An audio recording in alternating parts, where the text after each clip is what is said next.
conflictos en Europa Oriental, estamos pensando en la Federación Rusa, en Ucrania, en Bielorrusia, se presentan como enfrentamientos entre los diversos nacionalismos que existen en la actualidad o existieron históricamente. El análisis no es sencillo, porque durante muchos siglos han existido sucesivas guerras, se crearon, eliminaron o modificaron las fronteras. Muchos límites nacionales se redibujaron y un cierto número de poblaciones fueron trasplantadas de un territorio a otro, agregando elementos de confusión, a menudo conflictivos, a cualquier interpretación geopolítica que se intente. En ese ambiente político inestable se desarrollaron las principales naciones y culturas eslavas orientales que ocupan una extensa región que podemos denominar ruso-ucraniana y que están ocupadas por los estados actuales de Ucrania, Rusia y Bielorrusia. Las respectivas áreas de influencia también sufrieron importantes peripecias histórico-culturales y políticas. Sobre ellas nos referiremos más adelante. Pero antes detengámonos en la geografía física de la macrorregión ruso-ucraniana a que nos referíamos.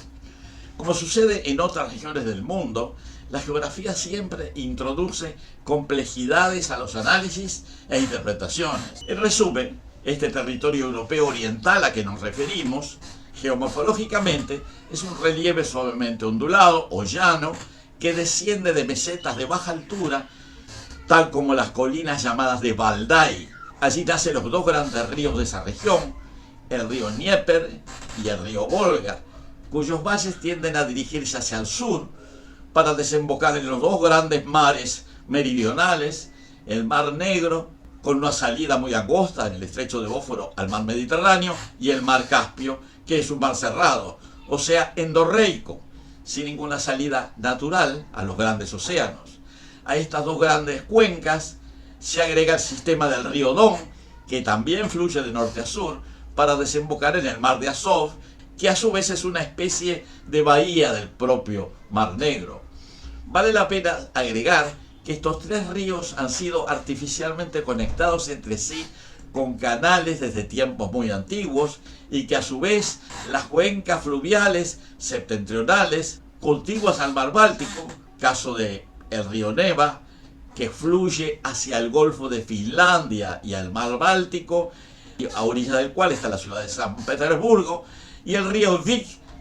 que comunica el lago Onega con el mar Blanco al norte, y que también han sido comunicadas a través de canales y lagos estratégicos, formando un vasto sistema hidrográfico que permite navegar desde los mares del sur, como el Mar Negro, el Caspio y aún el Mediterráneo,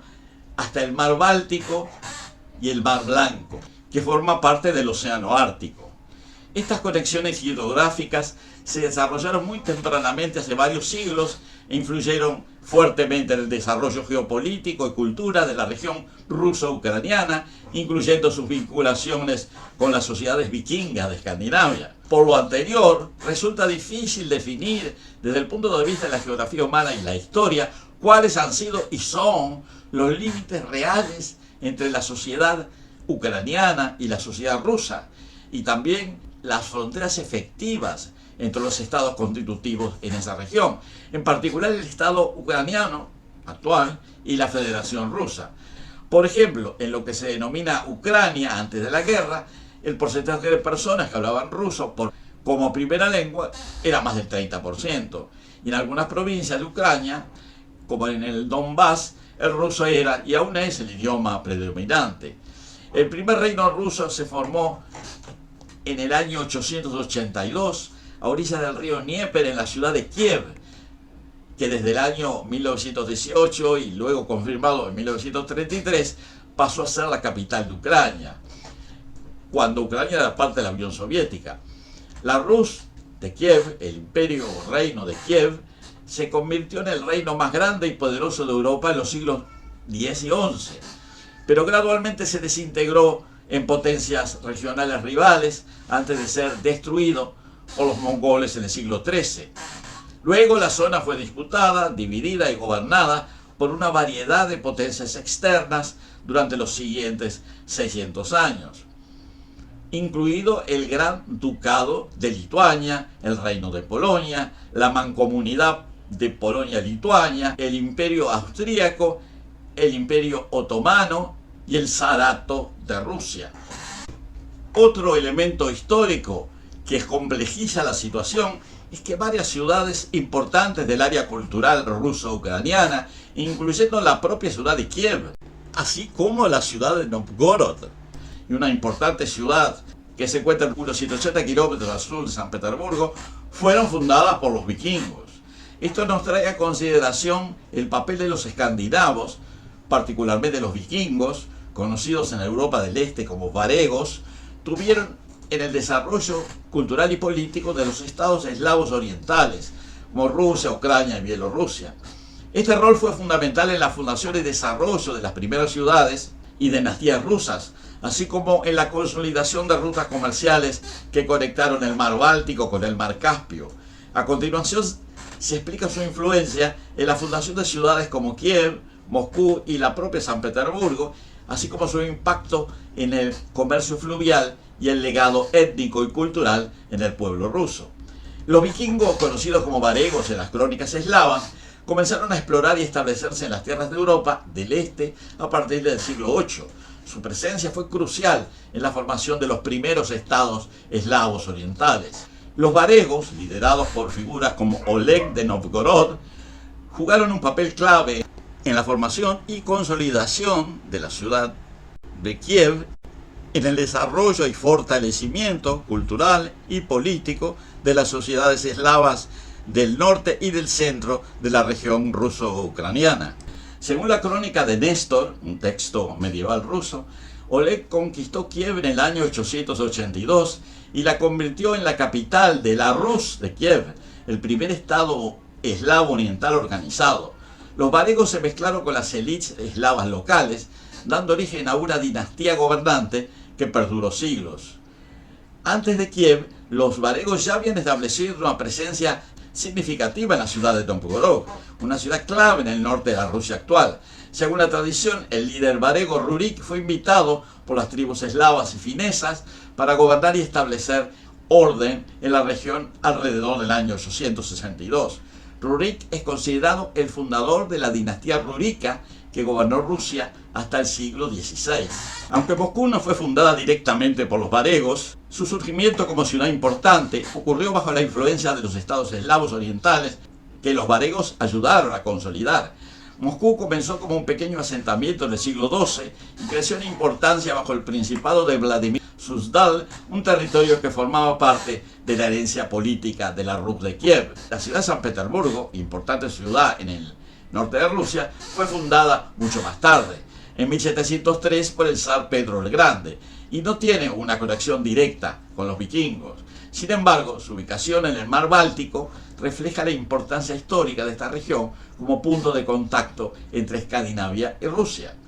Los varegos establecieron una red de rutas comerciales que conectaban el mar Báltico con el mar Caspio y el mar Negro, utilizando los ríos de Europa del Este como principales vías de transporte. Estas rutas fueron esenciales para el desarrollo económico y cultural de la región. La ruta conectaba el mar Báltico con el mar Negro, pasando por los ríos Dnieper y Voljov. Los varegos transportaban bienes como ámbar, pieles, miel y esclavos hacia el Imperio Bizantino, donde intercambiaban estos productos por seda, especias, vino y otros artículos de lujo. Otra ruta importante seguía el río Volga hasta el mar Caspio, conectando con los mercados del mundo islámico. Los varegos comerciaban con plata, seda y especies provenientes de Persia y Asia Central. Estas rutas no solo facilitaron el comercio, sino que también permitieron el intercambio cultural y religioso entre los pueblos eslavos, escandinavos, bizantinos y musulmanes. Por eso la herencia de los varegos, de los escandinavos, en la formación del pueblo ruso fue significativa, aunque su impacto étnico se diluyó con el tiempo debido a la mezcla con las poblaciones eslavas locales. Los varegos eran una minoría entre las poblaciones eslavas, por lo que su influencia genética directa en el pueblo ruso fue limitada. Sin embargo, su legado se mantuvo en las élites gobernantes y en algunas tradiciones culturales. La conclusión es que la nacionalidad rusa, así como la nacionalidad ucraniana, en sus orígenes estuvieron profundamente influidas por la presencia escandinava proveniente del norte, vikingos o varegos como se les llamaba, que desempeñaron un papel crucial en la fundación de las primeras ciudades rusas, por ejemplo Kiev y Novgorod, y también en el establecimiento de las dinastías gobernantes que dieron forma a la historia temprana de Rusia. Su control de las rutas comerciales fluviales conectó el Báltico con el Caspio y con el Mar Negro. En esas condiciones se fue formando la nacionalidad rusa entre los eslavos, que es la población dominante, y la presencia de las élites escandinavas, varegas, en los primeros años de la formación de los estados, los reinos y las nacionalidades. La nacionalidad rusa, así como la ucraniana, se formaron como una unidad más o menos homogénea que terminó formando los estados que conocemos todos, que son Ucrania, Bielorrusia y Rusia, que estuvieron unidos como una sola unidad política durante el tiempo de la Unión Soviética y se dividieron nuevamente cuando la Unión Soviética se disolvió. Actualmente esos estados existen como países independientes, pero no hay que pensar que se terminó la evolución histórica y geopolítica de esta región. La sociedad rusa sigue siendo la más importante tanto en superficie como en población. Ucrania es una variante de la cultura rusa, muy parecida desde el punto idiomático y cultural, y que fue incorporada a la Unión Soviética y que en esos tiempos no tenía real diferenciación porque las fronteras no existían verdaderamente entre Rusia y Ucrania, y Bielorrusia. Después las cosas cambiaron en el momento que las 14 repúblicas de la Unión Soviética adquirieron su independencia, algunas de las cuales se aliaron con Rusia y son ahora aliados como Bielorrusia, otras se separaron como los países bálticos, Estonia, Latvia y Lituania, mientras que Ucrania no solo se separó, sino que generó los conflictos que todos conocemos, que a partir del 2014 terminaron en el enfrentamiento con las minorías rusas que existían en Ucrania y más tarde con la propia Rusia, en el momento de que se desarrolló la invasión rusa a Ucrania, que todavía continúa en esa guerra que ha causado tantos muertos de ambos lados, en particularmente de Ucrania, cuyas ciudades han sido afectadas, algunas de ellas destruidas por esta guerra, y afectando no solo los intereses sociales, culturales y políticos y humanos, y los derechos humanos de las poblaciones ucranianas, sino también las relaciones de amistad, muchas veces familiares, entre estas dos sociedades tan similares. La situación actual parece evolucionar hacia una terminación de la guerra y hacia la división de Ucrania, que terminará siendo un país más pequeño. Una parte de las provincias probablemente se incorporen a Rusia, ya están incorporadas a esta altura, y el resto quedará como un país independiente, separado de la Federación Rusa, más vinculado a las asociaciones europeas como la Unión Europea y la OTAN. Pero este es otro tema que todavía no se definió y continuaremos desarrollando en un próximo video.